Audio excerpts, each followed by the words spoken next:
Yes, people, welcome back to GNA TV and Chelsea Fan TV for another show. Third show in a row for you guys, you know that. 3 shows in a row, I'm making up for it. That's what we're doing. Today's show is going to be on the match reaction in regards to Chelsea versus Man City. Chelsea with another loss. Not great, not great in terms of results against the top 6 in of recent as of home performances as well. We'll be discussing that. We're going to start off with a bit of upsetting news in regards to Gianluca Vialli, a Chelsea legend who has passed away. Well, we've been from what we've been told today as well, so we'll be discussing that as well. We've got some transfer news to also go over as well, so we'll be discussing the updates on Enzo Fernandez. We'll also be looking into Modric and a new link that will be linked to in the name of Thuram as well, who we'll be discussing. I am meant to be joined by CFC Pies at some point through the show. He did say 2 o'clock, so he should be joining us very soon on the show when he's ready as well. But guys, make sure that we're smashing them likes, subscribing to the channel as always, and let's cue that intro.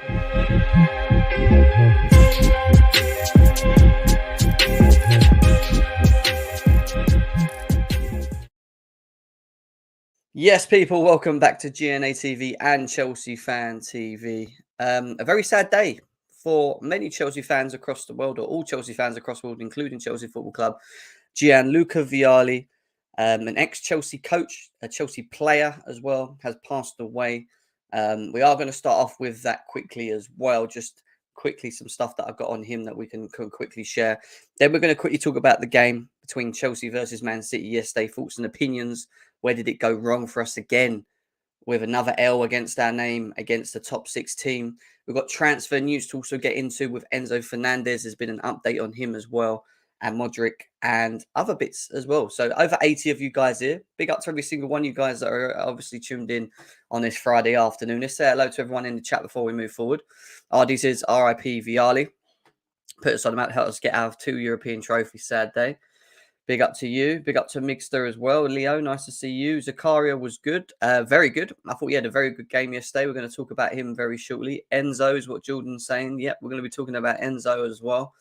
I'm not sure where to start, seeing a legend pass away or seeing my Chelsea go down while we've had such a real hard, horrible week. Chelsea fans, haven't we, really? You only got to look at the result yesterday, 1-0. The news in around what's going on with Enzo Fernandez as well. And then on top of that, the death of Gianluca Vialli in 1 week. Yeah, not good. Luca, RIP Luca is what Lee Taylor says as well. Big up to you. Nice to see you. Sad about Vialli is what we've got from Citizens Man City fan channel. Nice to see you in here. And thank you for coming through. CFC Pez Lord says, stick Fofana up top. What that try Fofana? Well, we're going to see what the plans are for him. You know, we have got a lot of youngsters, and we saw some of them yesterday with Lewis Saul. We saw Carney playing as well. We saw Omari Hutchinson making his debut for Chelsea as well. And we're going to talk about them as well. Big up to Big Ronnie says RIP Luca, shocking news. Yeah, it is sad news. Big up to Fator as well. Nice to see you, my man. Nice to see you. Who else? Aziz King, nice to see you. Andreas, big up to you as well.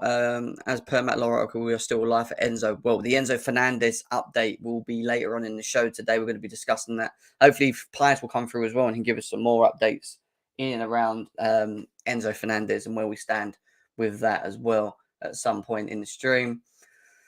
Big up to Geordie Toon as well. Thank you for passing through. He says, Gianluca, thoughts with your family and friends during the surrender time. Love from all NUFC fan. Big up to you, bro. Thank you for coming through. Chelsea fan, big up to you. Hiking with Martin. Nice to see you. Been a while. It's been a while. CFC Hakim, nice to see you as well. Nice to see you. Undertaker CFC. Everyone that's tuned in, over 120 of you here already. Thank you for all coming in as well. And let's just quickly review the saddening news that we received today in regards to Gianluca Vialli before we get into things as well. Obviously, if you go on the Chelsea website, there's a little bit on about him. Born in 1964, fortunately dying in 2003. And for many that are, there's probably lots to use in the chat that are very aware of Vialli and how he arrived at Chelsea and he's and what he brought to Chelsea in within that period. I was brought up watching because I was born in the early 90s, so I got to watch a lot of Vialli, Zolas, Dennis Wise, Poyet's, Petrescu's, Tori Andre Flows, Mark Hughes. It was definitely an era that really stood out as a Chelsea fan. We played great football. We had player managers, if you remember. The manager would come on as a substitution in games or even starting games as well. It was a real interesting time of football, but we were a good team. We were always a very good team in the 90s. He's unfortunately passed at the age of 58. He thoughts are out with his wife Catherine, Sophia and Olivia as well, and the rest of the family. Todd Bowley and Igbali have given their comments as well, which says this is truly an awful day for Chelsea Football Club. Gianluca's legend will live on at Stamford Bridge. His impact as a player and coach, are most important as a person, will be forever written across club's history. Obviously, Luca Vialli arrived in Chelsea in the summer of 1996, shortly after skippering Juventus to a Champions League glory. Considered one of the best strikers of his generation. He's captured by another former Serie A great, Ruud Gullit, the further underlined the steep towards Chelsea were on. What was missing at the Bridge was silverware, and in the first season, Luca played a pivotal role in bringing the first major trophy to the SW6 since 1971, trailing a 2-0 to Liverpool at half-time. I remember this game as well, that. Our FA inspirations were hanging by a thread. This was at the Bridge as well. Although the Blues were turned a fourth-round tie on its head, Vialli completing the comeback with a brace. The 4-2 win remains one of Chelsea's greatest in history. I remember that game like it was only yesterday.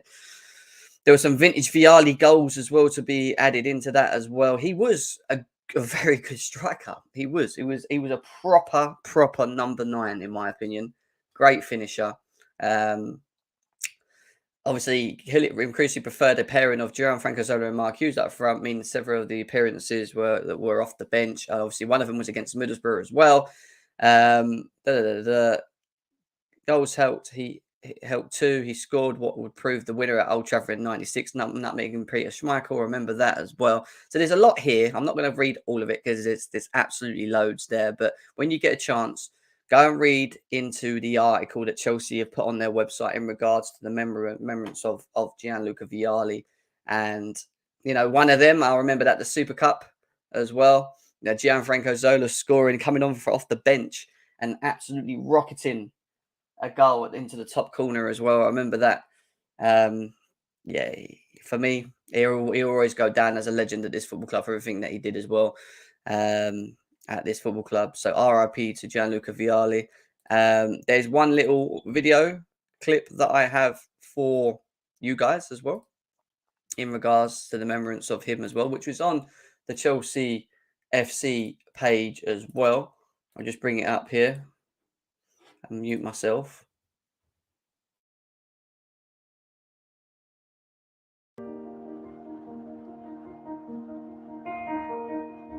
The relationship with the supporters, it was from day one. It was very special.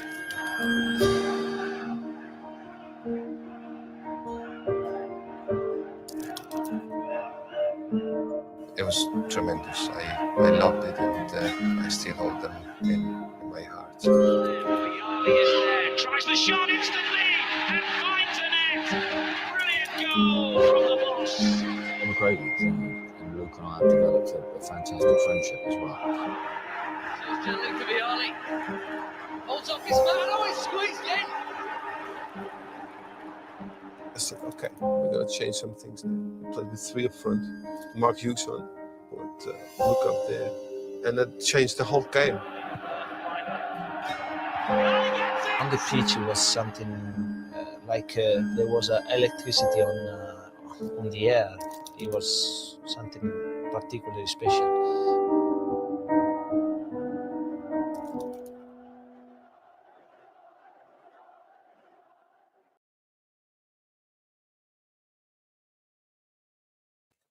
There we go, guys. RIP to Gianluca Vialli, and our condolences are out with his family on this one as well. But yeah, let's move on to other things in regards to Chelsea Football Club. And we're going to start off with the match reaction. Obviously, we're going to talk about the game yesterday. We've got transfer news in and around for you guys later in the show as well. We're going to talk Enzo Fernandez as well. Mudryk. There's another link that's been linked with Chelsea is a guy called Thuram as well, which we'll be talking about later in the show.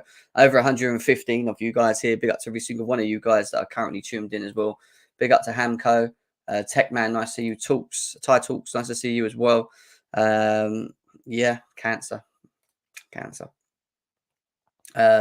Big up to Catch Critic. And he was a young man, Ram. He was definitely a young man. Definitely a legend as well for me as well. He goes down in that. The Borussia Mönchengladbach player. Mönchengladbach, if I'm right in saying. Yeah, so, yeah. We'll be talking about him as well. There's been some comments in around Chelsea linked to him. And especially on the back of what we saw yesterday. Because from what we saw yesterday, again, injury crisis. One of the biggest issues that Chelsea Football Club have at the moment, and I don't care what any rival or anyone says, is that we are suffering from some serious injuries. We lost Raheem Sterling within a couple of minutes. It looks like it could be a hamstring. We'll wait for confirmation of that. And then on top of that, we'd end up losing Christian Pulisic to an injury as well from trying to score a goal, which was stopped by John Stones. It then pushed Graham Potter into having to utilise what is there. And the youngsters were then called on, and he brought on Karni Chukwuemeka as well. He came on and had a very good game, in my opinion. Who else did we bring on? We also brought on... So we brought on Karni, we had Havertz, and we brought on Aubameyang, who, again, fails to deceive, but was just not good enough again yesterday in the performance as well. And we're going to talk about it because the overall performance yesterday was better. Don't get me wrong. I thought at least we had a go with a very weakened team, and the number of players that Chelsea are currently missing at the moment. There's a lot of key players in the names of N'Golo Kante, Wesley Fofana, Reece James, Ben Chilwell. You can add the Sterling and Pulisic to that list as well. You know, it's definitely taken a toll on us, and we are struggling for form. We've not won a game in 8, I think it is now as well. 1 in 8 we've won, which is not good enough. It's struggling times. We've got Man City again at the weekend, and then we go on to playing Palace, Fulham and Palace, which are our next couple of games coming up as well. So there's a lot of big games for Chelsea to go into, and ultimately it gets to the point of now, what are we doing with top 4? Because 10 points from top 4, you know, there's still a lot of games to be played. Struggling with injuries, struggling getting players back in, struggling with form. What do we do? Do we kind of look away from top 4, even though I think we're still going to try and go for it? I think, do we look away from top 4 and start looking about where we need to finish in positions in the league? Because I'll be honest, I don't really want to see Chelsea finish in the Europa League. I don't want to see us playing conference. I don't want to see us playing Europa League. I'd actually rather us have a clear season of any European football. If we're not going to make it, just don't make it at all. Finish 8th, 9th, 10th, whatever. You know, at the end of the day, I think as Chelsea fans, we have to accept where we are at the moment in terms of transition. Obviously, Graham Potter was had his interview yesterday, and from his interview, from what we heard from his interview, you know, even he was saying about having stability, but the injuries going against and it making hard and rotating and trying to find that consistency is very hard thing to do at the moment, especially as a manager of Chelsea. What he has to try and do still, and this is the only thing I will say, is that he's got to try and find a way with what he has to win games. And all right, it's Man City the other day, and we wasn't expected to win, but you know, there's a lot of games still to be played where you look at it and you think, well, this Chelsea squad should still be winning games. They should still be being able to accumulate some sort of points, right? So I think when you look at it from hindsight, I think we have to try and still accumulate as many points as possible, even against the teams that are lesser than us. No easy game in the Premier League anyway, but at the same time, you know, he needs to make sure that he picks up some sort of form, because at the moment, it's not good. Ivan Toney was at the game yesterday. Yeah, I see that Charlie had a picture with him as well, so which was quite interesting. Mason Mount was obviously injured, and he didn't feature in the game yesterday as well, which is what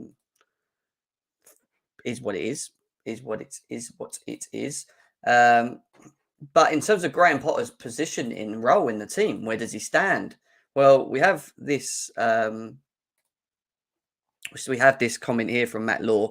It says that Graham Potter is still viewed as the man to handle this period of transition and put Chelsea back on the right path. The owners are confident the club luck will change. They believe the injury crisis has played a large factor. Look, there's not condoning the fact that we have suffered from injuries. That part of the reason why we can't put up with any sort of form right now is because of the injuries. You know, I get that. However, you know, what I will say to that is luck changes, but luck changes once the squad itself that you currently have actually can put some performances together and actually put some points on the board. And we're not doing that at the moment. And I think it's going to be very important for Potter to try and get these guys into some sort of rhythm. Yeah, he's still viewed as the man to handle it. And part of the reason for that is because of the big hole that they've digged anyway in getting rid of Thomas Tuchel and appointing this guy as our manager. Whether you like it or not, whether you think it's too early to judge or not, he's going to be here for more than a season. But as this club progresses and we become better off the pitch squad as well, because I think we will strengthen this squad and they will spend money. I think they will do that. He's going to have to navigate the squad that he has. And the big question mark with Graham Potter is, can he navigate the players? Can he navigate, you know, is he good enough to work with top quality players and bring the best out of them and put them in systems that work and et cetera, et cetera. And these are all things that are yet to be seen. But the one thing I will be saying, well, one thing I would say about Graham Potter, up to what I've seen since we've come back, he's now starting to play what he wants to play. He's now sort of, not say forcing the players to just play what he wants, but he's now sticking to what it is. This is what we're going to do. This is how I want us to play moving forward. You guys need to be, you know, you need to work in playing in the system that I'm asking you to play in. And we saw yesterday that we played a 4-2-3-1. We played a 4-2-3-1. And it was a big, bold move to do. And in the first half of that game against Man City, I thought that we played quite well. We didn't create enough, and we know why we aren't creating enough. We know that we lack creativity across the pitch, from the deep line, from the forwards, from the wings. We know that's an issue. But the overall performance, the attitude, the bottle to just, you know, get stuck in, have a go was there. And they did fight yesterday. And Erling Haaland got pocketed by Thiago Silva in that game. Completely pocketed. Yeah, I don't think he touched the ball for about 20, 25 minutes until Koulibaly passed the ball. But even Koulibaly, him and Koulibaly had a very good game. There's an argument on the goal, how the goal happened. Could Kepa have done better? Should Kepa have done better in that instance? I think he should have. And for me, that was a difference in the game. Because that lack of, I don't know what to call it anymore. Is it lack of concentration? Is it just error? What do you call that? What do you call the moment that we saw from Kepa? It's not that I hate the guy, and I keep telling people this. It confirms that he's just not a number one goalie. Like, we don't have a number one goalie. I thought we had it in Edouard Mendy, but the consistency's gone against him. And the hesitation, like Ram just said there, the hesitation in that moment to allow the ball to roll across, which he could have easily just lie down like that and collected, cost us the game and actually lost us the game. But on top of that, equally, even with that, we may have just got a point and drew that game, and that probably would have been the case, I think. We still didn't create enough at the other end of the pitch. We hit the post with Carney, who I thought had a great game as well. I was very impressed with Carney's performance for Chelsea. So, yeah, you know, it kind of is what it is. Unfortunately, we are where we are because of the form that we're currently in at the moment. And Man City, for all that they did in the first half, which was nothing, came out in the second half and woke up a bit. And then they had a bit more control. They were a little bit more threatening. But I still felt that we held ourselves well. And I thought Zakaria and Kovacic had a good game, in my opinion. I thought Cucurella, even though he had some rash moments against some top players, done his bit. Silva and Koulibaly impressed me. Azpilicueta is just Azpilicueta. He's declining for me, even though he done what he could. I just still don't think he should have been on the pitch. Kai Havertz as a number 10 in the first half made 2 or 3 good passes through into the forward line. Equally when Pulisic got injured, but that then disappeared in the second half. Aubameyang is just non-existent. I don't really see the point of him. We're going to talk about him in a bit. Carney had a good game. And Ziyech just keeps proving to me why I don't think he's good enough I just don't think he's good enough for the Premier League. You know, so we know our issues. We know what it is. And it's a shame. But talking about Carney Chukwuemeka, who I thought had a very good game for Chelsea, this just goes to confirm it. This is all inside at 68 minutes. Carney Chukwuemeka has made more tackles, 6 out of 6 versus Man City in a single game than any other Chelsea player has managed in the Premier League all season. Now, has this guy pushed himself into the team? Barring Pulisic and Sterling being injured, yes. I was looking forward to seeing Pulisic and Sterling as our out-and-out wingers. We know they're direct. We know they can dribble to a degree, and we know they have pace. And I thought that losing them would have affected us massively. It did, kind of, in terms of the attacking impotence. It's a shame because I think with them on the pitch, with the ability and the experience, and I think we could have hurt Man City a bit more with them too, because I do think in front of goal that they could have put the ball in the back of the net. But equally, we lose them, and it just makes everything so harder. But this guy came in and he was immense. He truly was immense. Guys, we are going to be doing transfer talk very soon as well. I'm going to do a quick match rating for the players. Once we've done that, we'll then get into the transfers of the game as well. Big up to Vinny. Nice to see you, my man. Brilio says, easiest game of the season so far. I don't know what I'm saying. Ziyech is what Magrello says. Lewis Hall offers more in attack than Cucurella. I thought Lewis Hall was very good. I like Lewis Hall. I want to see more of Lewis Hall. I think Lewis Hall was ready to play in the first team from what I've seen, you know, and I think you'll see them start on Sunday. I think you'll see that they come in and play. Big up to JP as well. Nice to see you. 20 minutes in, guys. Over 200 of you guys here currently at the moment. I know we haven't got enough likes, though. So if we haven't smashed the like, please hit the like button now. Let's get them likes up. CFC Pies should be joining us around 2 o'clock, I believe, onwards. So he'll be discussing transfers. He'll be talking also about give us his views on the game as well. So stay with us. Lots to get through still in today's show as well. Let's be honest, Jim. Neither Pully or Rosa have exploded. No, but they're still a threat. And you saw it with the chance that Pulisic had in that game, which was fed through from Havertz to him. You know, we could have had them. We have them moments. We have them in the team. Big up to Georgie. Nice to see you as well. Big up from Clive from Jamaica. Nice to see you. Dill CFC's in the house as well. So we played well. Unfortunate we couldn't get 3 points. Chukwuemeka and Zakaria balled out though. Yeah. I agree. But his final pass has always been like that as well. Pies will shit on Clive for sure. We're waiting. Pies is coming. Anyway, let's get into the player ratings. You know what you need to do, guys. Out from 1 to 10, give your ratings on the player performances as well. Talking about Pies, if you say his name loud enough, like you did in the chat here, Marvel, he will appear. Then there he is. CFC Pies is in the house. How we doing? What's up, bro? It's been a while. I'm glad to be back. Yeah, it's nice to have you on, man. It feels good to actually just have a conversation just between me and you on the show. It feels like it's been a while, isn't it? Yeah, it has been a while, yeah.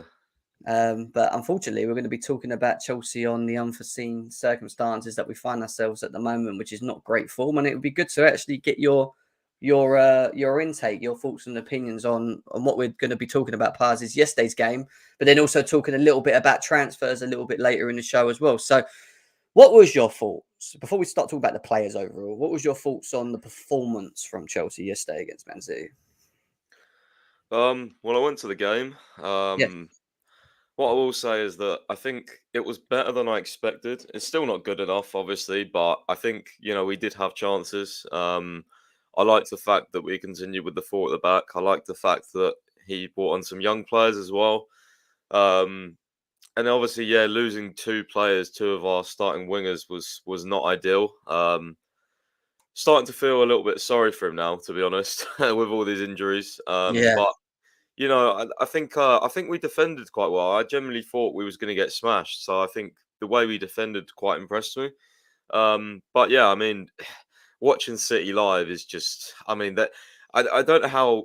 I can't imagine how the players must feel trying to chase after them. Because me in the stands, I'm suffering just watching them pass the ball. They're so good. Like it's just ridiculous. You cannot get the ball off them.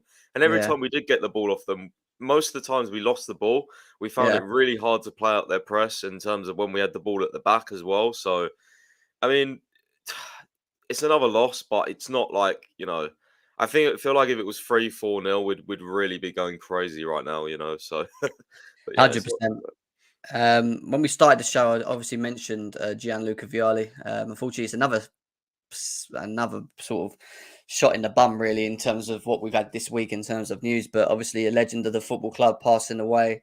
Any thoughts on him? Yeah, I mean, not someone that I watched, obviously. Yeah. But yeah, I mean, it's very sad. I believe he relapsed, didn't he, with cancer, and he's just Yeah. unfortunately passed away. So Yeah. yeah, no, cancer sucks, man. It's the worst thing in the world. So yeah, rest in peace to him.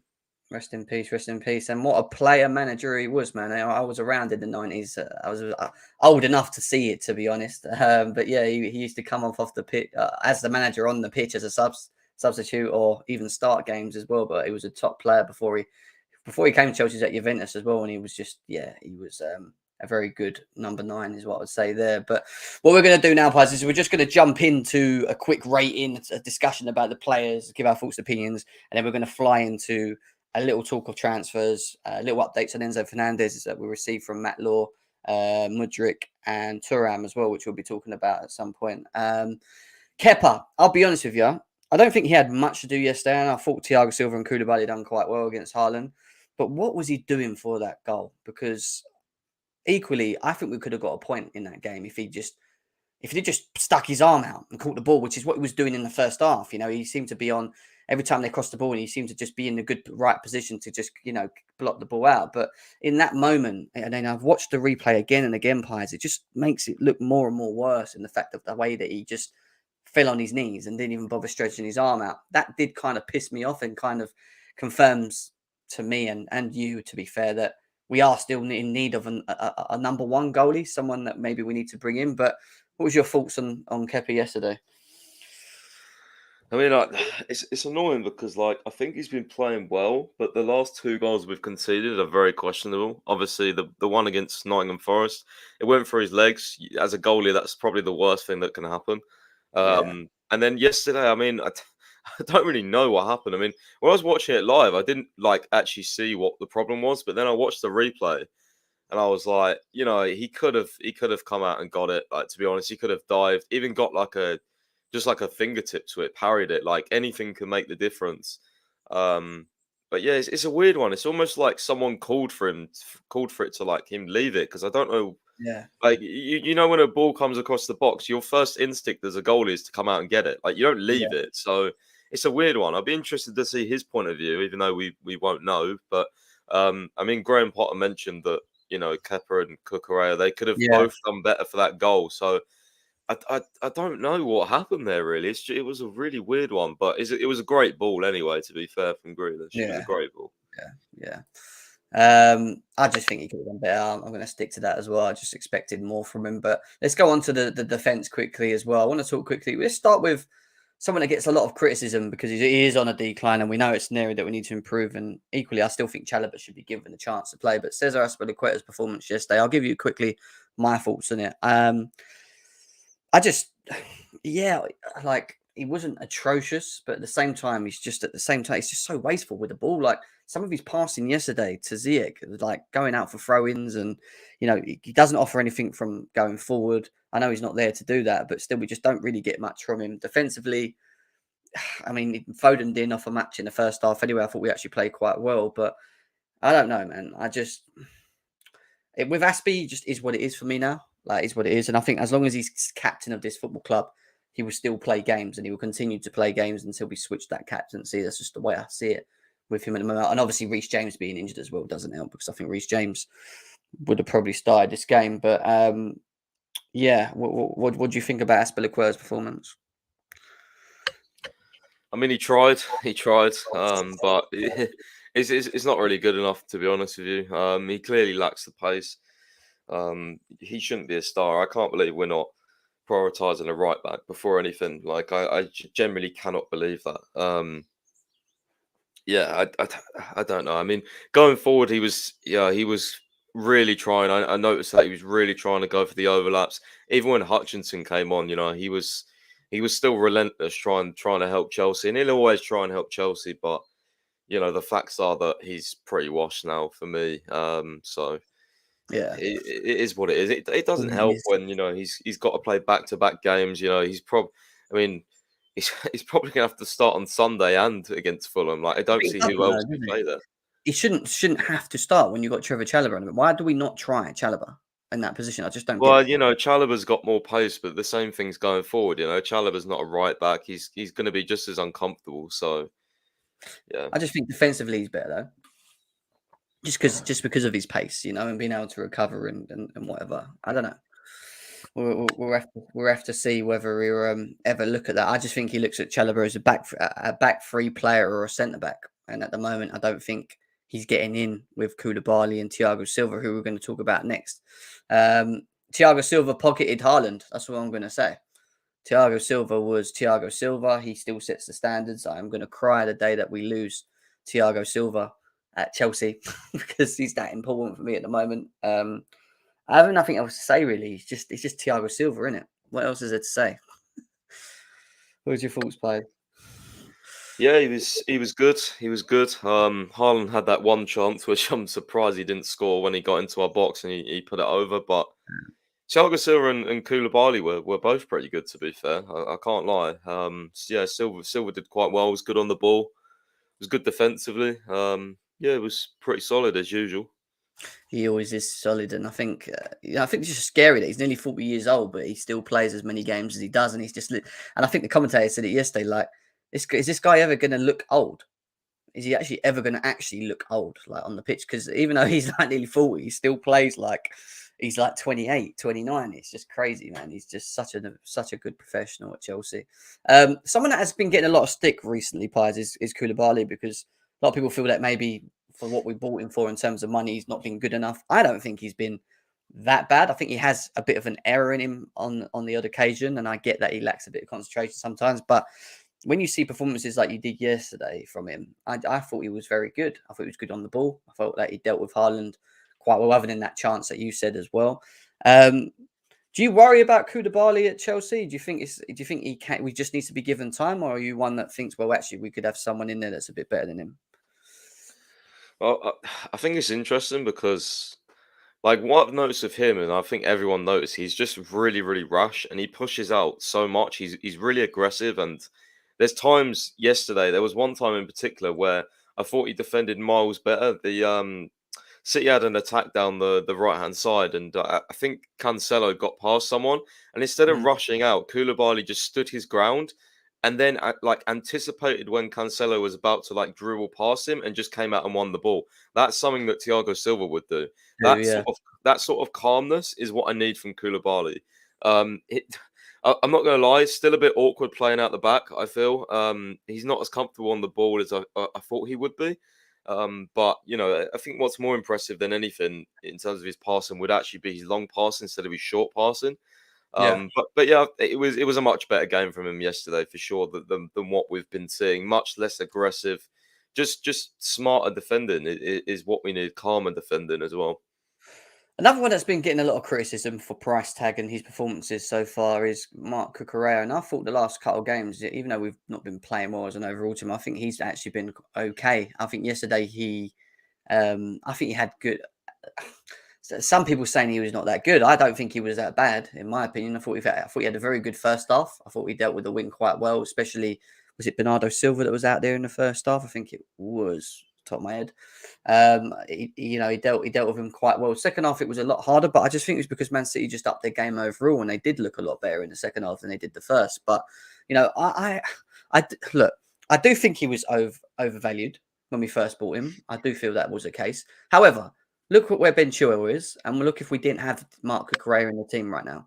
Like, I actually really do like Lewis Hall as well. To be fair, I actually think he's quite ready to compete for the first team, in my opinion. But I don't know. I think Cucurella, you could blame him for the goal equally. At the same time, I think if Kepa just puts his arm out, he completely alleviates that ball rolling across the goal before it goes in. But I don't worry about Cucurella. I just think he again needs a bit of time. And again, you've got to bear in mind he's in a squad of players where we're so unbalanced, where we're suffering from so many injuries, and it's just like, I don't know. I think we're a little bit harsh on him, to be honest. But what's your thoughts, Pies?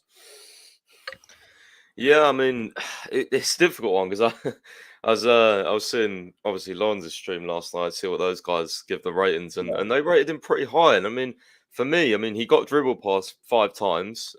He wasn't very good playing out the back, and I think Man City completely targeted that side. I think Sky Sports were saying similar things when I got back in my car and I was checking some of the reactions. So Yeah. I think defensively. It's a weird one because defensively he can be good, but I feel like his style of defending is kind of like it's kind of like unorthodox at times. Like he seems to be a left back that just wants to be again be really aggressive, get to the ball first. When he's like pinned 1v1, it's like like I don't really fully trust him, but I still think I think he's a very good player though. Like I do, I really do. I think he's a very good player. I've seen it at Brighton, by the way.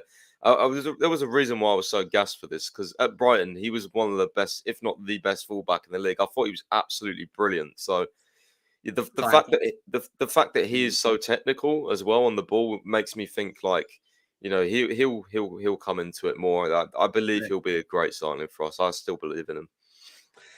Over 350, nearly 400 of you guys here currently at the moment. So big up to every single one of you guys that are currently tuned in. Make sure you're smashing the lights. I know we've not got enough at the moment. We've got some transfer talk coming your way on the back of this match reaction as well. So stay with us for that. But like I said, please smash the likes. Get them likes up as well. And subscribe to both Chelsea Fan TV and GNA TV as well. We move away from there. I want to talk to you on this one because on social media, there was a lot of sort of mixed feelings towards the performance of one individual, and even in our group as well. When I was talking to Lorenz about it, now I know you're a huge Mateo Kovacic fan, so it's obviously going to be interesting to see what your thoughts were of yesterday's game. I actually thought he was quite good. I do think that he was slightly wasteful in certain positions with his passes in the final third, but I always say the same thing with Kovacic. I think that's just something that I've become a norm to when it comes to him maybe giving the ball away or not making the right pass all the time. Now, a lot of the Chelsea fans seem to feel that Mateo Kovacic didn't have a great game. They thought he was very wasteful, gave the ball away quite a bit in the first half. What are your thoughts on his performance yesterday? I thought him and Zakaria were good, to be honest. I think there was a couple of passes where Cole could have done better, but I was saying this to people around me, like when we were struggling to play at that press of Man City, especially in the first half, the one person that just looked he just looked levels above everyone technically was Kovacic. The amount Yeah. of times we did get out of their press was because of Kovacic. The way he's so calm on the ball, so technical, so good at getting out of a press is really, really underrated because if we had another midfielder in there instead of Kovacic, we could have found ourselves losing the ball in a dangerous area, which could have led to a goal. Like, honestly, his press resistance and his just technical ability on the ball to get out of tight spaces is massively underrated. But yeah, I think he was solid. I don't think he was amazing, but I think he was good. Zakaria was better though. Zakaria was my man of the match. He was so good. I said in the preview to Lorenz's chat, I think you was in the chat as well. Actually, I said that I wanted the Kovacic Zakaria midfield, and they all looked at me like, "Nah, you like." And I said, "Well, we saw it against Man City. It wasn't great, but I just think that with them two, I didn't think Zakaria would have played that well. Don't get me wrong. I think it shocked me when he done it, but like, I wanted it. I wanted to see more of it because there is energy. There is, I think, the interceptions to being able to recover once once the press is beaten by the opposition to attack us is better when you have someone like Zakaria and Mateo Kovacic both in the middle. And equally, I just thought not Kovacic, Zakaria's performance yesterday was quite impressive. Equally, very impressive. What surprised me the most with Dennis Zakaria was the ability to get out of tight spaces. With Man City, they sort of just they suffocate you. Every time you get the ball, they just 1, 2, 3 man will just come after you on the ball. And there were so many moments in the game yesterday where Zakaria got like in a position where it was like they were targeting him. It was like they were testing him.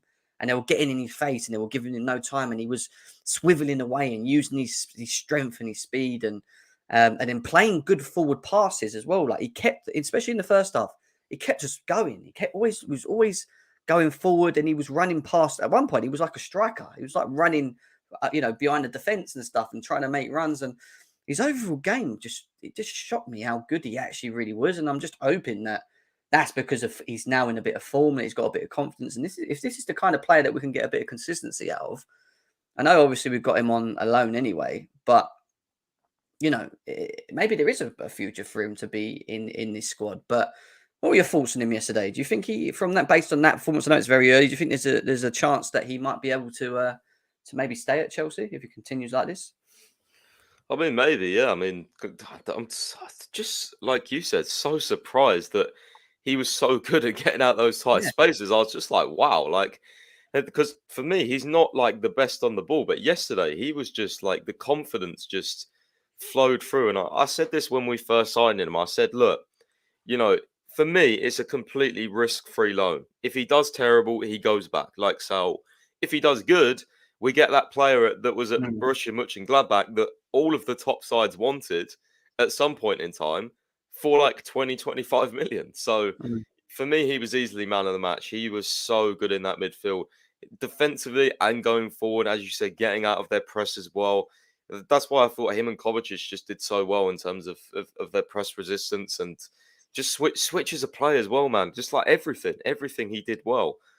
So yeah, he's obviously high on confidence right now, and it just goes to show that the more starts a player gets, in certain cases they will just improve game by game. So hopefully he doesn't get injured, and hopefully he keeps playing like this because he was brilliant yesterday. Does it actually now push Jorginho down the pecking order, do you think, with that performance? Do you think like Jorginho could now be just rotation at this point? Well, I don't think anyone's just rotation at this point with the amount of games and injuries we've got. But for sure, I think Zakaria will probably start in the next Premier League match. I'd be surprised if he didn't. Yeah, interesting stuff. Right, let's move on to a player that had, I thought, a good performance. To be fair, when I find him, where are you? There he is, Carney. Now, I'm going to be honest. I was shocked by how well he actually played, especially the first half. And for me, again, what surprised me more than anything was his matureness on the pitch against one of the best teams in the world, let alone the league, in the world, to get up and down the pitch. But also when he's not got the ball at his feet, he was picking up really good positions in defensively, like covering the inside pockets of Cucurella just to make sure that they don't try and play that through ball to Kevin De Bruyne, which did happen a couple of times. But he done his bit, and there was a press. There was a high press in the second half on him, and he gave the ball away one or two times. But he nearly scored, hit the post as well. I think he's and he could have had an assist actually if Havertz would have woke up when the ball lands to him in the box without realizing. But I was quite impressed with him. If Pulisic and Sterling are out and not available, and I know we've got Conor Gallagher who's there as well, but I'd put this boy in front of Conor Gallagher all day from what I've seen. I think he offers us something that we don't have, and I think he can create. I think he looks like he can. He's good in front of goal, physically strong as well, and off the ball, I thought he was very good. So bright things from Carney himself. I mean, Pies, was you very impressed watching him at the bridge yesterday? I mean, I think this guy's a baller. I've said it even before he came on yesterday. I'm not surprised at all. Like, he reminds me of like the way he runs, the way he carries the ball, the way he uses his body. He reminds me of what Loftus-Cheek used to be like a few years ago. He's so good with carrying the ball. He's so strong. He's so fast. He's so attacking. Like he really is a great player. He will be a great player as well in the future years. I believe this was a really good signing. Even for the price we signed him for, I believe it will be fully worth it. He's got all the attributes to be a top player, in my opinion. There's not one thing that I don't think he could develop either. Like I don't want to hype him too much, but I believe he's a top player and will be. He's shown that already. Like just as well how quickly he got into the game against Man City, considering that he hardly even like plays that much for us, and he's so young as well. Like he was saying, he felt a bit of pressure, but he just had to get into the game. Every time I watch his interviews, I'm just really impressed with him. He's really mature. So, yeah, I'd like to see him get more starts as well. And I believe he will now. He deserves it. He's got a lot of attributes that could make a top player. I hate when people do this. You start talking about a player playing good and they start moaning about us exaggerating. There's always one, isn't there? There's always one. He also got better trim than Jem. That's true. Yeah, he has. Yeah. I'll give you that.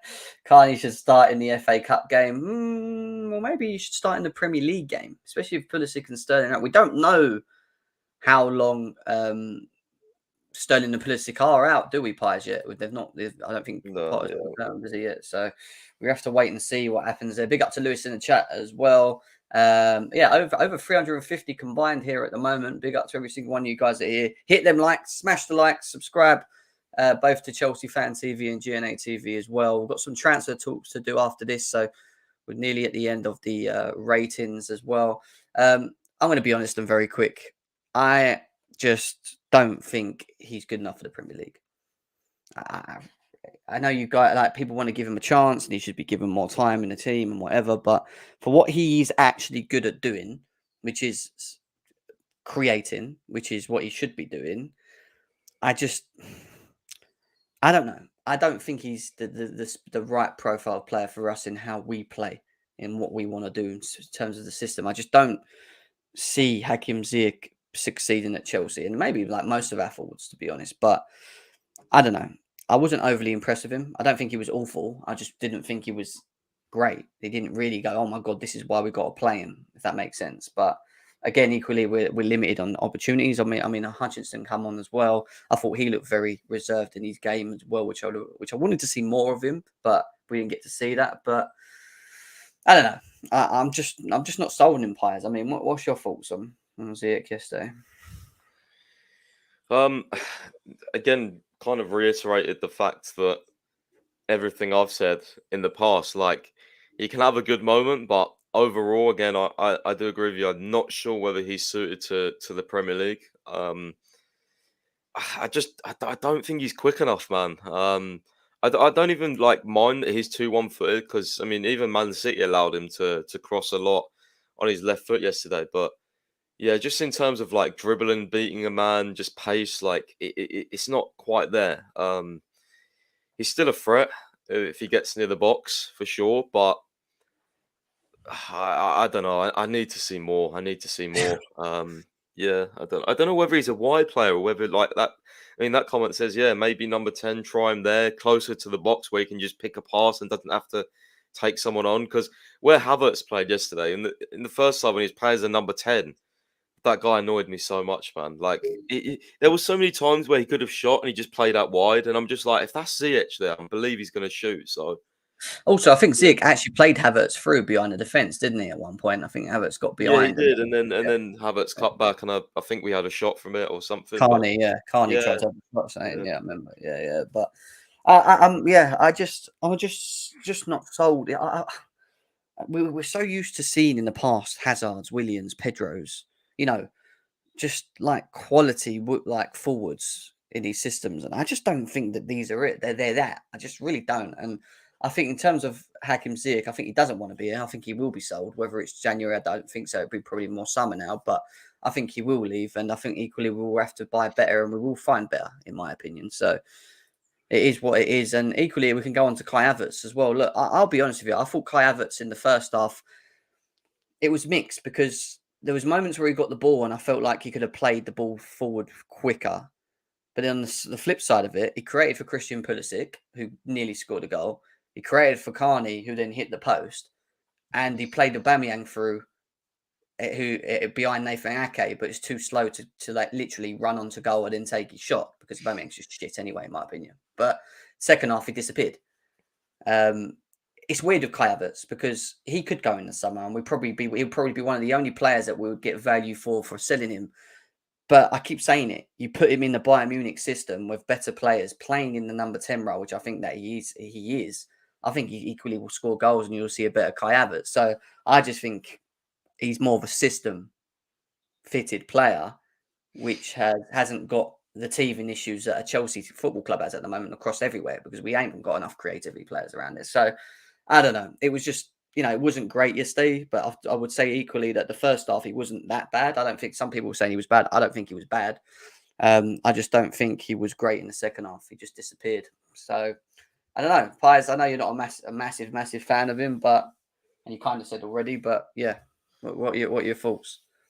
I just don't think he does enough, man. Like as you said, like there's a couple of chances where he played the ball through, fair enough, but I want that every game. I want that 90 minutes for his potential. Like honestly, I do. He can do so much more, man. Like the thing I noticed as well in the second half, like when Amari Hutchinson, Lewis Hall, and that came on, and he was leading the line as the 9. He looked more like you know what I mean. Like he looked he didn't look like the experienced player is what I'm trying to say in that team at that Yeah, point. He just looked no different, and I'm just like, why? Like you should be like, the guy trying to grab the game by the scruff of our neck, try and create something, try and score, take a shot, inspire the fans because you're leading the line. You're worth a lot of money. You've been here 3 seasons. You're not an inexperienced player. Yeah, you're still young, but you know what I mean. Like you've delivered against City before. This is one of your favorite opponents. Like, come on, do more. And I believe a lot of the time as well, from what I was seeing, he's pressing as well, man. Like, just not sharp enough. Like, I don't know what it was. He was just kind of like strolling around at times. So, yeah, I mean, more of a bad game than a good game from him, from me. But I can't obviously ignore the chances he did create. yeah. But yeah, I mean, I just doesn't like. I don't know. He just doesn't do enough. He just The thing is, annoys we me. moan about. I just think with Kai Havertz, we moan like for things for him to do, which we know that he can't do sometimes. If that makes sense, like it's like we want him to be Eden Hazard, but he ain't an Eden Hazard. No, we don't. We just want him to be a bit better at, at football, to be honest with you. We just want him to do more and impact the Yeah, game but we more. moan about him creating. He created yesterday 3 chances in the first half. Well, well Like, done. For the first time in like 5, yeah, I 7 know, games. but what I'm saying is we will still moan about something else. It's like, but he needs to do that. He needs to do this, and I get it because we spent so much money on him, and I understand it. Don't get me wrong, but the amount of injuries and how much we're suffering at the moment with this squad as it is, especially yesterday's game as well. For me, it was just about the performance, and And I don't he know. still looks no different to the young guys that came on. I don't So, know. like, what am I supposed to say? Like, he was amazing. He was good. Like, and he wasn't good. He was He wasn't average. amazing. No, of course he wasn't amazing. Like I said to you, I even said myself, I thought he disappeared in the second half. I do. I think he disappeared in the second half. I thought he had a better first, in my opinion, than he did the second. But He again, does that a lot, Jim. He does that a lot. he does. But second half of the seasons is usually Kai Havertz's time, isn't it? Usually he turns up and he actually plays quite well consistently for a little bit, doesn't Well, he? he bloody well needs to. Yeah, Jesus. well, look, like I said, whether he stays or goes in the summer, I'm pretty sure we'll still get a good 50, 60 million from him anyway. But we'll see. We'll see what happens. What do you want to say about this guy? Because my thoughts on him, and I know your thoughts on him, but I genuinely don't think he's good whatsoever. I don't get I was on the fence when he first come to Chelsea. I know people say, but he played well at Barcelona and whatever, but he just doesn't do anything for me. Like he is the answer to not doing nothing. Like yesterday, he can't play balls behind because he hasn't got the pace anymore. He can't hold the ball up because he's too weak. He's quite lazy because he's a forward anyway, and he doesn't find himself in good positions. Like he gets himself in the box and he doesn't really bust the gut to try and beat the player that's in, like a bit like Lukaku, doesn't bust the gut to like lose his defender in the box to create space for himself and score. Like he's just easy to mark. Like I don't know. Like I just don't think he's good, players. I genuinely don't, and I would just wish Brower was fit because I would put Brower in front of him all day of the week. I do not rate Aubameyang one bit, and he just proved it against me. Yes, he got taken off by Graham Potter after being brought on. Got taken off. So Yeah, have I mean, he did look quite lazy yesterday. He's definitely not. He's not as fast as he once was. That's evidently clear. He's horrendous at pressing. And I think Graham Potter taking him off. I mean, he said he looked fatigued, but that's just a nice way for me of saying you were lazy, you were hooked off, kind of thing. So yeah, look, I still think Aubameyang's a good finisher. I still believe he's one of the best finishers in our squad, but I do believe he needs to do more. Ironically, there was a chance where he ran in behind the defence and Havertz, instead of spotting him, didn't even look up and played the ball back. Yeah, I saw that. So, Yeah. I mean, yeah, look, whether he would have done anything with that, probably not. But still, it's not the point. It's not good enough. Yeah, Basically. I don't know where to go with Aubameyang. For me, it's a completely pointless signing. The fact that we signed him for Tuchel, literally. And by the way, like, let's not act like there was many fans that were on board with this if Tuchel didn't want him. Because when Tuchel was in charge, we was like, okay, we'll get him if it's for Tuchel. Then they sacked Tuchel. So like, Aubameyang's probably thinking like, what the hell's the point in this thing? Because you can't tell me he left Barca for Chelsea. Like, he didn't. He left for Tuchel. Like, that's clear. Yeah. Like, he was Yeah. happy at Barca, by the way. So I just don't understand it. It was, it's just stupid, to be honest with you. Yeah. Yeah. There's nothing more to say. We've took an L. We've got Man City again. We've got Palace next week. I think Fulham in between as well. And we just need to start winning some games and put some points aboard. We're 10 points from fourth. If we don't make fourth, Pies, then I'd rather us just not make Europa or Conference and just finish 8th or 9th, 10th. That sounds bad. I'd rather not play in that tournament next season, but I don't know. I mean, Potter's got a hard job. It is what it is. I think that Bowley and Egbali are going to back him going into next season. He's going to have to do with for now and try and get results and get some sort of stability. The word is what he used yesterday in his press conference, that he wants to see stability. Well, they're working on stability. We've got none of that at the moment. Can't even blooming win one game at this point. So it's not good times for us. But at the same time, I think we've got to ride the wave. And it's going to be interesting. But in terms of Potter himself, I mean, there's not much he could have done yesterday, right? With the injuries and decisions. I actually thought some of the substitutions he made was the right decision, in my opinion. But what is it to say on Graham Potter? Are you still on the fence with him? Do you still feel that he's maybe not? Do you feel he might not be the man? Do you think we just needs time? What are your thoughts on Graham Potter? I said it yesterday. I mean, it's horrible where we are in the table, but you can't count out the injuries at this point. Like, it's just ridiculous. Like, another 2 of our starting wingers have gone. Like, yeah, I mean, he needs more time for sure. He'll get time as well. I don't think there's any point going on some long debate over whether we need to sack him, because it's not going to happen anyway for, probably for the rest of this season.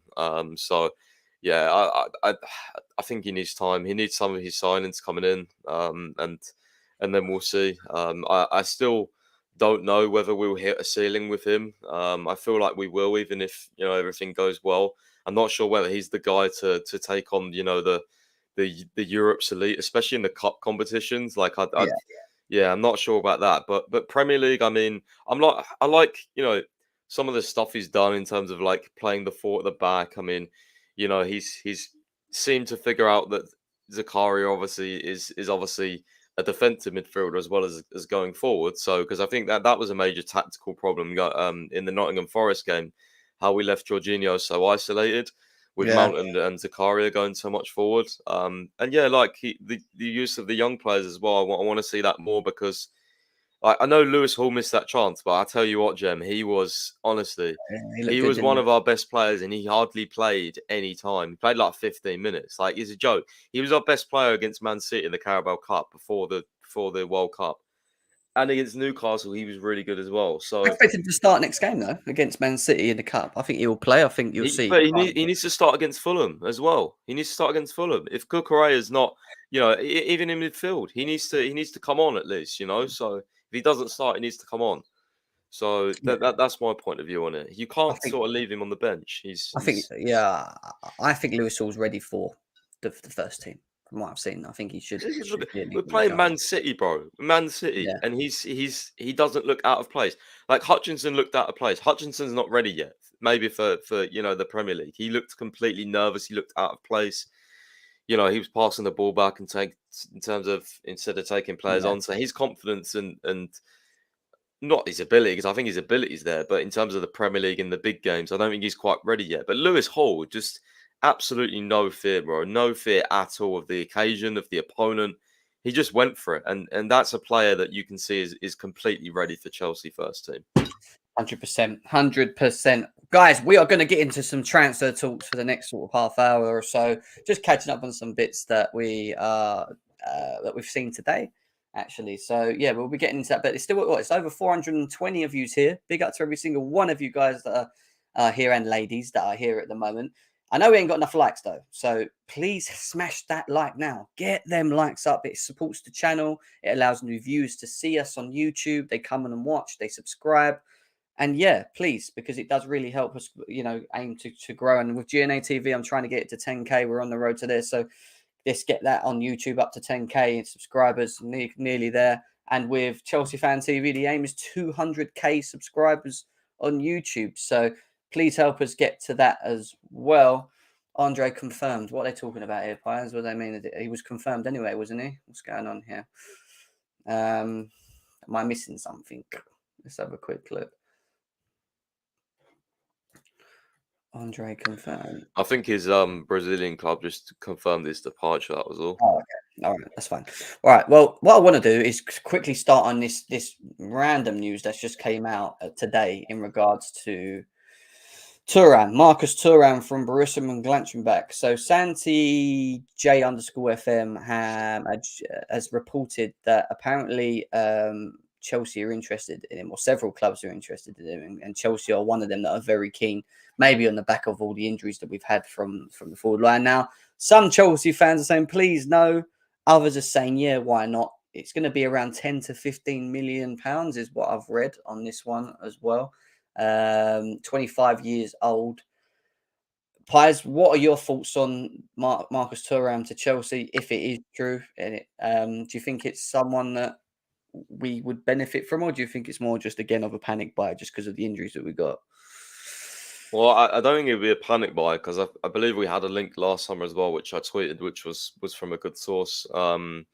Yeah, I think he's a good player, to be honest. I do. I don't see why Chelsea fans are so crazy against it. I mean, he's got a lot of attributes that will succeed in the Premier League. So, he can play wing or striker. He's very fast, very physical. He's a really good finisher as well, from what I've seen. And I don't know if you guys remember, but when he came on for France in the World Cup, he was really good as well. So I think it would be a good buy for like 10 million. But I'd want other options first. Like, for me, this could be like a backup to like Mudryk. So say we didn't get Mudryk, we might go for Thuram, who also like counts as a striker as well as a winger. So I think he's a good player, though. I rate him more than most, for sure. Well, Simon Phillips has mentioned it as well. Obviously, commenting him, Ekrem Connor's just come out saying Chelsea are planning to check the situation. Again, that means nothing to me. What did you just say? He's a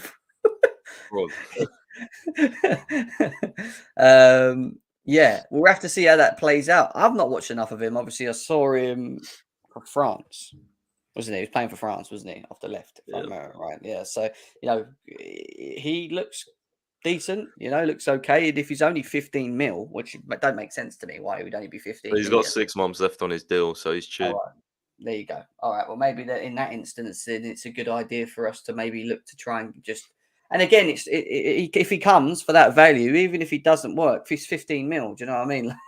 Like, it's not like we're going to be heavily burnt from it, but why not at this moment in time? I think we need something, and if he's going to come in January as well and try and help us win some games and give us something different, etc., then I don't know. I think it's something that we should definitely be keeping an eye out, and we'll keep you updated on that if there's anything else that comes out from it as well. We were talking about Mudryk just now. Apparently Fabrizio Romano has confirmed that the interest for Mudryk, the situation remains the same. Arsenal bid wasn't enough to convince the Shakhtar player. Well, Chelsea are now interested. He will now have to wait and see the next steps. His priority is still to join Arsenal. I mean, is this one for you that will probably end up going to Arsenal, or do you think it'll just fall down to who will lay the more money to Shakhtar on this?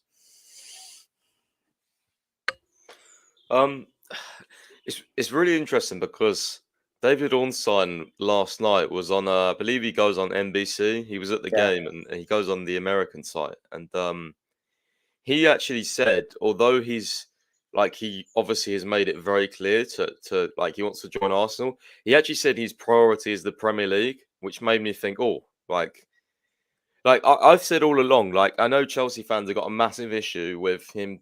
He literally has been bought more than twerking for Arsenal. Like, he's been on his hands and knees begging for Arsenal. But who else has been in for him? It's only been Arsenal. When you're at a club like Shakhtar and you get interest from a big club like Arsenal, you're gonna be like on their knees. Like look at Enzo; he's literally on his knees for Chelsea. Yeah. So if that's the only club in for him at the moment. So I feel like don't go too harsh on Mudryk. If he turns us down, then fair enough. F him. But yeah, at that point, we can have a debate. But right now, I believe there's definitely something in there. But Chelsea, they do have a budget for this summer. This January, David Ornstein was saying we won't be held to ransom. Matt Laura said, as you said there, we won't be drawn into a bidding war. So, we'll see. Shakhtar clearly want a bidding war as well. So, I actually feel like this guy might just stay at Shakhtar because Shakhtar clearly want.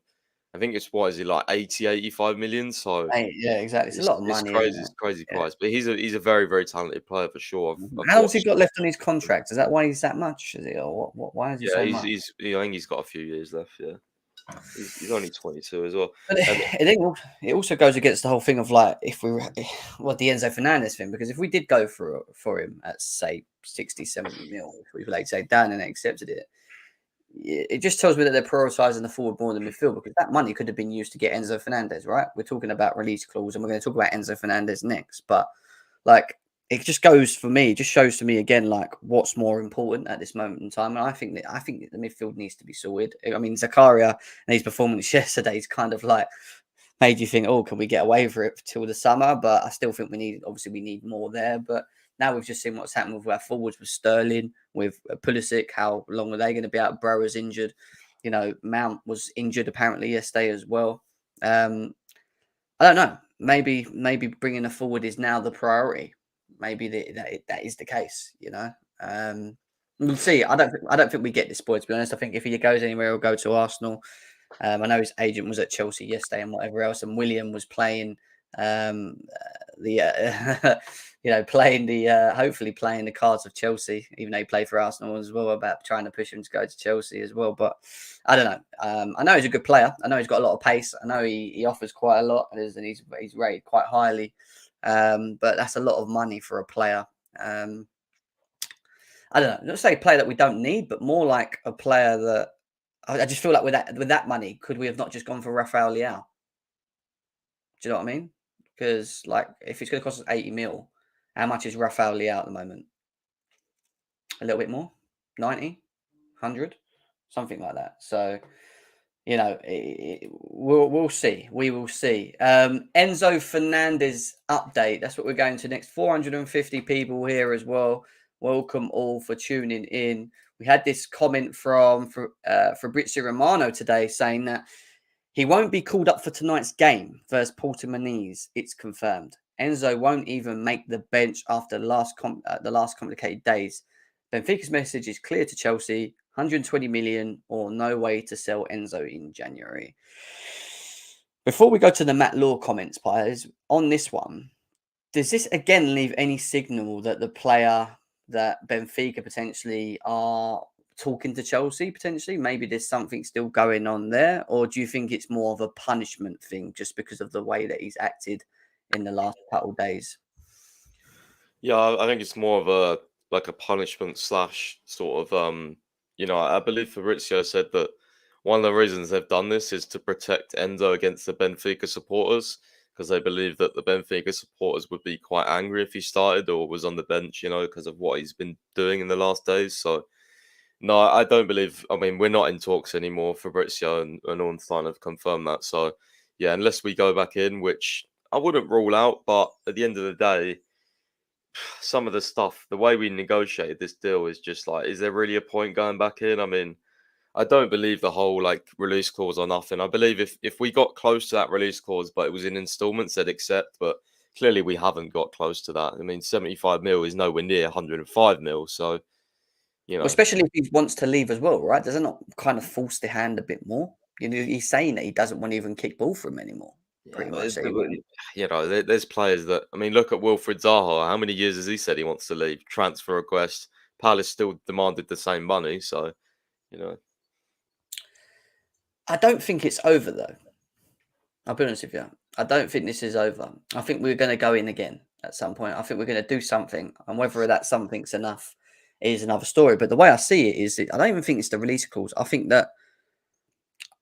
we could probably pay a little bit more than that, even though some people may not like to hear that.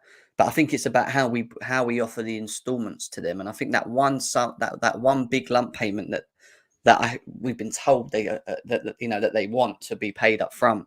I could see Chelsea trying to still work that avenue, trying to put something together where they get that one big payment, whether it is 50, 60 million up front, just say, for example, and the rest split out over a certain amount of time.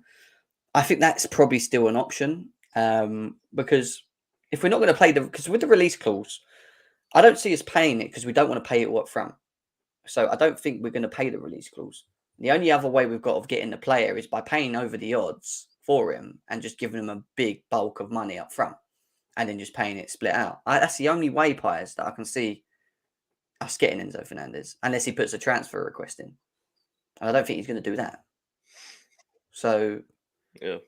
it's I don't know. It's going to be interesting to see what happens. But we've got that comment from, I think it was Matt Law, which you put out earlier as well, saying about Graham Potter is believed to have backed the bid for Enzo Fernandez, and Chelsea aren't ruling out making another bid this month. When you say backed, or Matt Law says backed, does that mean that he's backing the idea of actually paying the release clause, or just backing the idea of what? I don't get that. Do you know what I mean? Just back to making the bid, I guess.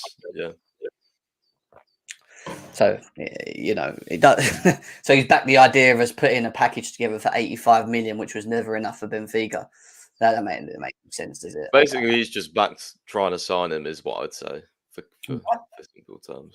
Why have we gone and if it's true from what we read yesterday, why have we gone and done that? Why do you think, why would Vivel, and I'm assuming it's Vivel that's in control of this deal, I'm assuming because that's what we're being told.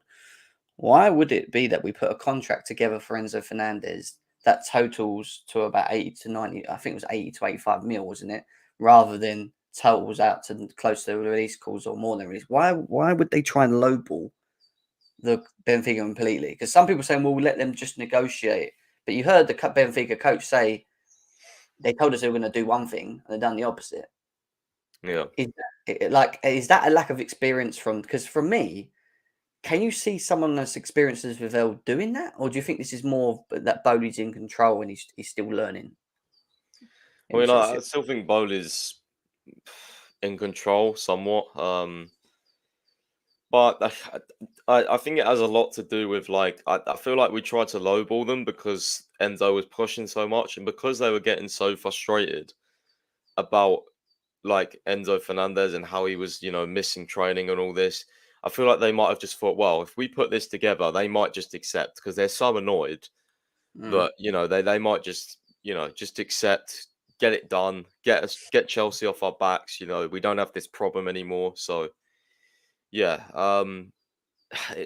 it's interesting. I don't know whether we'll go back or not. I feel like we'll sign a midfielder. I mean, we're obviously not ruling out going back, but yeah, maybe Chelsea are just giving it some time to sort of calm down, and then we'll just go back in. But yeah, I mean, the longer this goes on, I mean, you have to feel like Enzo Fernandez will start getting into the mode of league action again. And let's not forget, Enzo, he would have had communication from Chelsea's side to push for the deal as well. Chelsea would have said, we're coming for you, don't worry, that sort of thing, which obviously then leads to him doing his actions. And now the fact that we haven't got him and he's, being punished or maybe rescued from obviously Benfica fans verbally abusing him, then for me, if I'm Enzo Fernandez, I'm feeling well, I've done all this and Chelsea have still not signed me. I've done all this pushing, I've done all this, but yet Chelsea haven't got it over the line. I don't know, if I'm an Enzo, I'd be pretty annoyed, to be honest. But that's what probably goes back to the fact of what the Benfica coach was saying about that it's driving the player crazy. Yeah, like Because obviously had conversations with him, like, yeah, don't worry, we're going to come and get you. And then he's probably done these things which he's getting punished for because he's thinking, right, I'm going Chelsea, they're going to do something now. Yeah, I'm going to wait, la la la la. And then, and then we go and do the complete opposite and try and complete lowball Benfica, and Benfica are like, oh, we're not stupid. What he's doing, like, you know, like it just ruined the relationship, which is just not a good idea whatsoever. But equally, if he doesn't go in January, Pies, the release clause still sticks in the summer.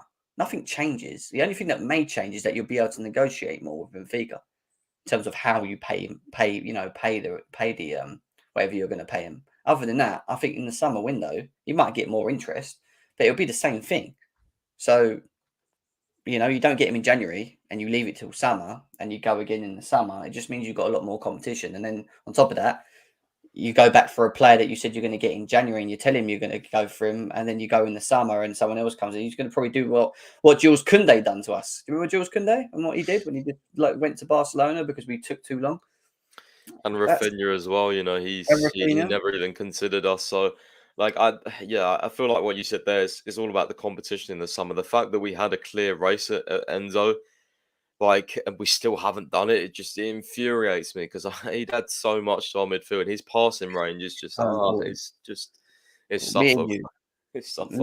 me and you have stressed how important he is to this team and what he offers. And yes, it's a lot of money. And I mean, what would be the argument to the people that still don't? And I'll probably say that most of the Chelsea fan base have equally all agreed on this one and said, like, yeah, get it done. Even though it's a lot of money, yeah, he's a baller. We need him. But I keep comparing him to Frankie de Jong in terms of profile. I think like the ability and the vision and all of that is kind of the same. And when people go, well, if we don't get him, we'll get Declan Rice, or we'll get Cancelo, or we get Kone from Borussia Mönchengladbach. Like, these are not the same. Like, you still need them along with him. Does that make sense? Because they're not the same profiles completely.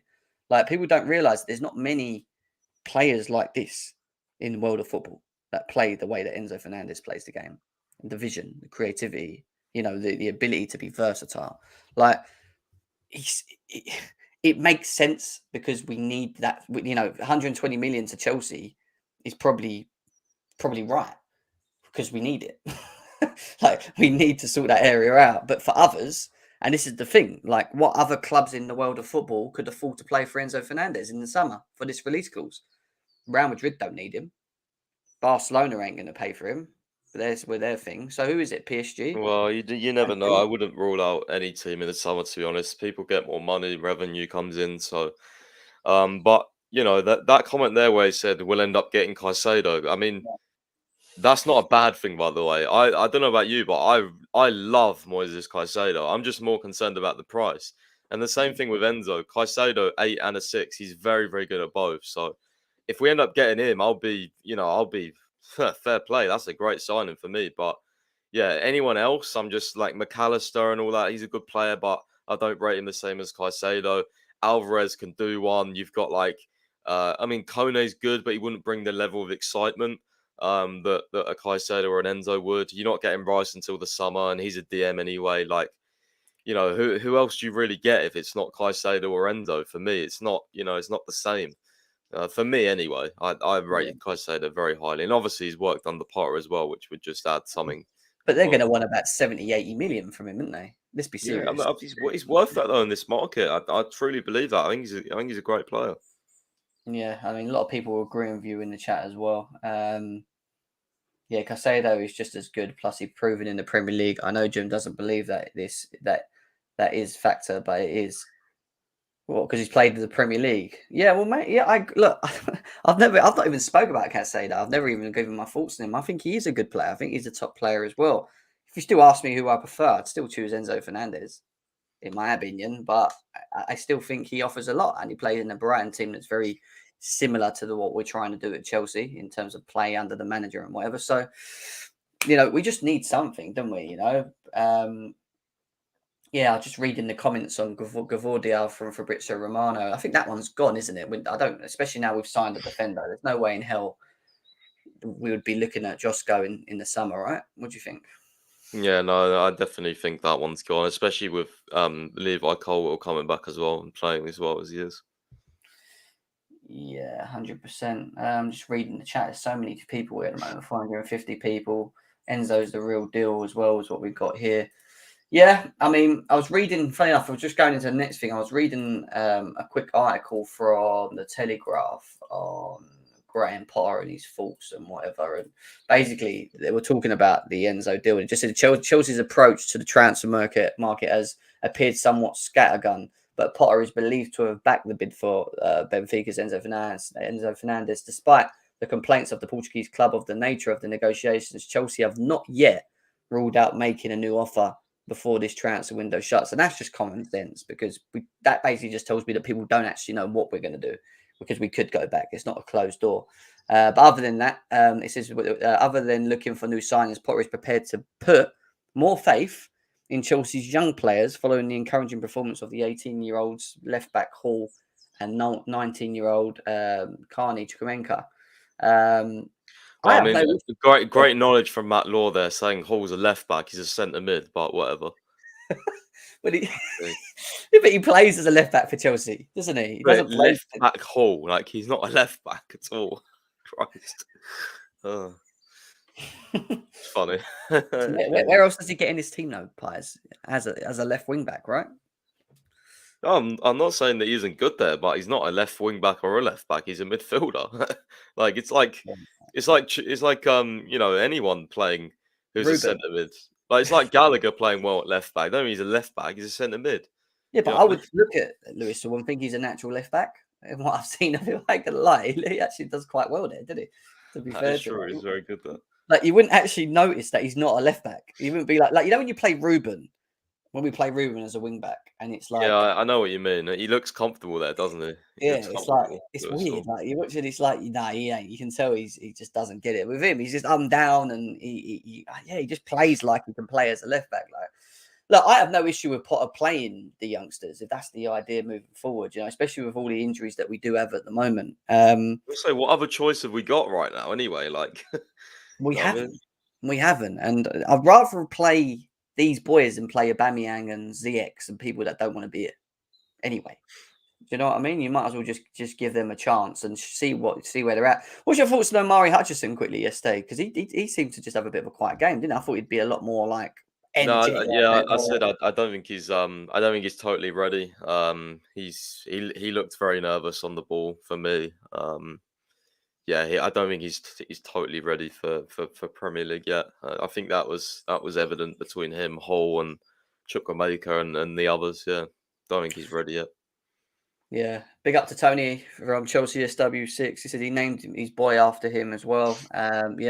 It's definitely a tragedy on that one. Big up to Fator as well, who says, finally, about time we have a medical revamp. I've been saying this for over a week now. Our players are made of broken glass. 10 of 25 man are out. Almost all of them are regular starters. Is that something that's just come out, Pies? Are we looking at a complete medical revamp at Chelsea? Let's have a look. No, not really. I know that they are, but it's not been reported by anyone. But yeah, we definitely are looking at a medical revamp. I think Nizar said that like a private physiotherapy firm has been like stepping up, but Chelsea's players are like getting really worried now. And we've had like more, I think it's like 16 more injuries over the course of a certain period than any club in Europe. I mean, what the hell is going on? Yeah, it's ridiculous. We've definitely not been blessed with that. Fator, thanks for the donation, bro. As always, we appreciate that. Nizar Kinsella said it, he's saying. Okay, fair enough. What's your thoughts on N'Golo Kante and the news on him close to signing a new contract at Chelsea? Don't mind, because I think it's going to be on reduced wages. To be honest, I mean, don't know how much he'll play, but I mean, I love Kante. I said this as well, even when there was, rumors of him leaving. I said, I do not care. Like, what happens if I can't stomach him seeing another Premier League shirt. That would just be like disgusting, honestly. Like, Kante's a Chelsea legend. I would absolutely hate to see him in another Premier League shirt. I would despise it. Couldn't tell you how much I'd hate it and feel sad. Like, I love Kante, so yeah, I believe it's going to be on reduced terms. So I'm fine, because he's the one who supposedly has put this forward because he wants to stay here. So fair enough, man. Yeah, I'm okay with it. Yeah, I love N'Golo Kante. I think he's going to be very hard. I do think that he had to go on reduced wages, and this operation that he's had, I hope he comes back and he can actually play more than 3 games in a row. You know, we need him. And when he is in the team at Chelsea, I still think we are equally better. We look better. It gives us something. And that's what you get from world-class players like we get from Silva at the back. Him and Thiago Silva are our only world-class players in the team anyway, in my opinion. But yeah, this is the comments in regards to the revamping of the medical department. It says Chelsea are in the process of revamping all areas of the club, including the medical department, but it might take time to see the results. It must be said, some of the injuries are of their own making. This is it ain't the medical team's fault. That's what Nizar Cancel is saying there. He goes on to say that Chelsea players were called into training today to resolve some of their tactical issues. Graham Potter was generally happy with his team, but admitted to mistakes beyond just Kepa for the goal. Okay, well, that's just normal, isn't it? We've got a lot of mistakes. So we've seen a lot of mistakes for many, many games and many seasons at the moment with Chelsea. So, yeah, that doesn't surprise me in all of an instance as well. Is there anything else, really? I was going to... Yeah, Mason Mount. What's going on with Mason Mount, Pies? Like, it seems like he's still not agreed a contract. Some people saying that, you know, he's asking for too much. Even 300k a week. He could be looking at. I think he's probably going to try and match Reece James's wage, which is 250k a week. Like, obviously, there's parts of the fan base that can't stand him. Don't think he's good enough. Shouldn't be even getting close to that. Others think he's God's best thing in the world, better than Lampard and Hazard and other people. You know what I mean? So, like, what's your thoughts on the Mason Mount scenario contract? My thoughts are that it's a worthless discussion. He will sign a new deal. That's absolutely. I've never been sure of it. Mount will no way leave Chelsea, just like Reece James. So yeah, he'll sign a new deal at some point. He was injured last night, but yeah, he will sign a new deal. That's just that. Really, there's no need to talk about it more, in my opinion.